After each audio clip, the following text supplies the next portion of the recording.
जय माता दी साधकों। आज मैं आपको उच्छिष्ट गणपति साधना के बारे में विस्तार से बात करूंगा। साधना में साधक की इच्छा पूर्ति के लिए 3 रास्ते बताए गए हैं: तंत्र, मंत्र और यंत्र साधना।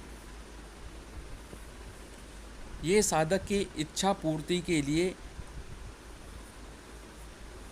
प्रत्यक्ष प्रमाण है तो ये बहुत कठिन, लेकिन साधक के लिए तो ये एक ऐसा रास्ता है, एकमात्र ऐसा रास्ता है जिस पर चलकर वो अपनी इच्छा की पूर्ति कर सकता है। इसके अंदर ज्ञान, भक्ति, योग और कर्म इसमें शामिल होते हैं। इसके द्वारा कोई भी साधक भोग और मोक्ष की प्राप्ति कर सकता है। लेकिन एक बात यहाँ पर याद रखें कि बिना गुरु के सानिध्य में यह ज्ञान प्राप्त नहीं होता। गुरु से आज्ञा लेकर ही इस पद्धति को जानना चाहिए, अन्यथा कहीं गलती होने पर इसका परिणाम भी गलत होता है। इसका पूरा ज्ञान होना जरूरी है। आप जो है गुरु की आज्ञा से पूर्ण जानकारी प्राप्त करके ही तंत्र सिद्धि की ओर बढ़ें या कोई साधना आप करें। इसके अंदर ये देखा जाता है कि कोई साधक परोपकारी, ईमानदारी और सभ्य, सदाचारी, ऐसे व्यक्ति को ही साधना करनी चाहिए और ऐसे व्यक्ति को ही ये साधना में सिद्धि प्राप्त होती हैं।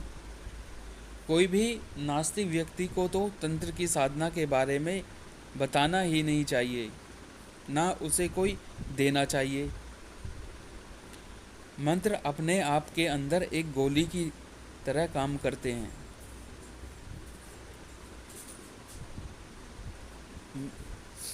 अगर इसका प्रयोग सही ढंग से नहीं किया जाए तो ये एक विनाशकारी बन जाते हैं।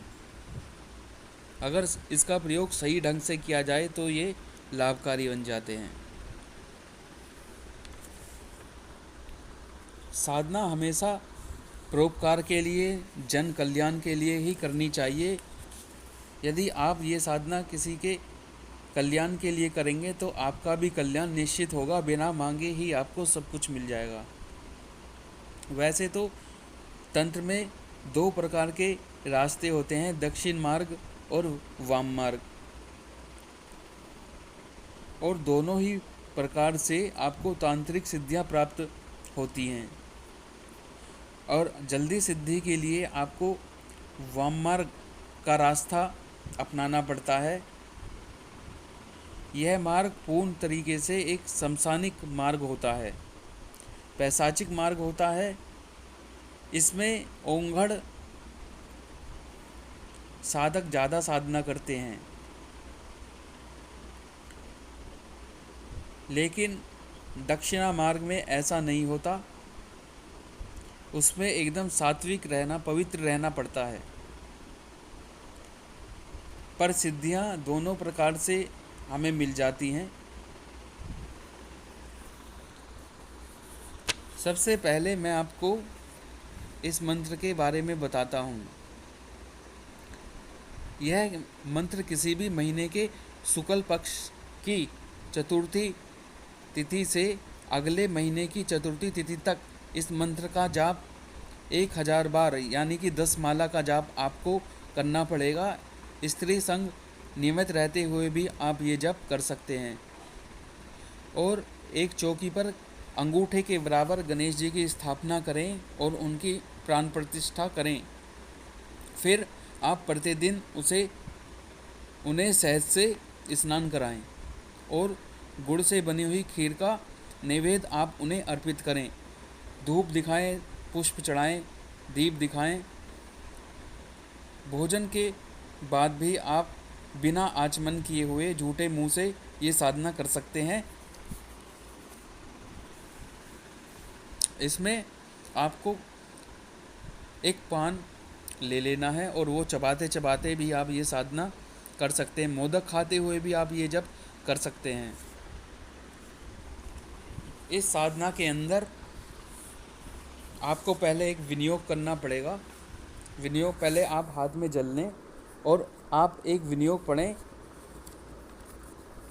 ओम अस्य श्री उच्छिष्ट गणपति मंत्रस्य कंकोल ऋषि विराट शन श्री उच्छिष्ट गणपति देवता मम अभिष्ट सिद्ध्यर्थे जपे विनियोग। अब जो हथेली में आपने पानी लिया है उसे जल को आप पृथ्वी पर गिरा दें। फिर न्यास करें। ओम अस्य श्री उच्छिष्ट गणपति मंत्रस्य कंकोल ऋषि नमः शीर्षि विराट छंसे नमः मुखे उच्छिष्ट गणपति देवताय नमः हृदय सर्वाभीष्ट सिद्ध्यर्थे जपे विनियोग नमः सर्वांगे। फिर आप इसमें करन्यास करें। ओम हस्ति अंगुष्ठाभ्याम नमः ओम पिशाची तर्जनाभ्याम नमः ओम लिखे मध्यमाभ्य नमः ओम स्वाहा अनामिकाभ्य नमः ओम हस्त पिशाची लिखे स्वाहा करतल कृपष्टाभ्याम नमः।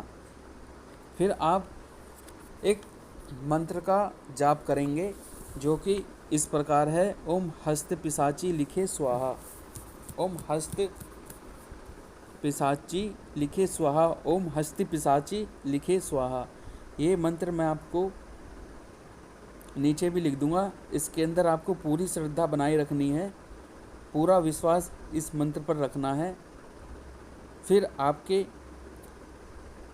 इस तरीके से करने पर ये साधना सिद्ध हो जाती है और इसमें किसी भी प्रकार का कोई संकट, भय, शत्रु का भय, कोई भी चोर भय आपको नहीं रहता। ये साधना बहुत ही सरल है, बहुत ही अच्छी है। जो साधक एक सुंदर जीवन साथी पाना चाहते हैं या किसी प्रकार ये संभव नहीं है तो इस साधना के बल पर ये हो सकता है। इस साधना से वो भी एक सुंदर जीवन साथी पा सकता है। और साधना में आपके कोई भी काम, बिगड़े काम हो या उन्हें सफल होने में टाइम लगेगा तो आप ये साधना करेंगे तो आपके काम जल्दी हो जाएंगे और एक आपकी वाणी में चुंबकीय शक्ति आ जाएगी। एक ऐसा तेज आ जाएगा जो दूसरों को आकर्षित कर सकता है या कर लेता है। ये साधना काफ़ी अच्छी साधना में से एक है जो मैंने आपको बताई है। आप इसका लाभ उठाकर देखें। जय माता दी।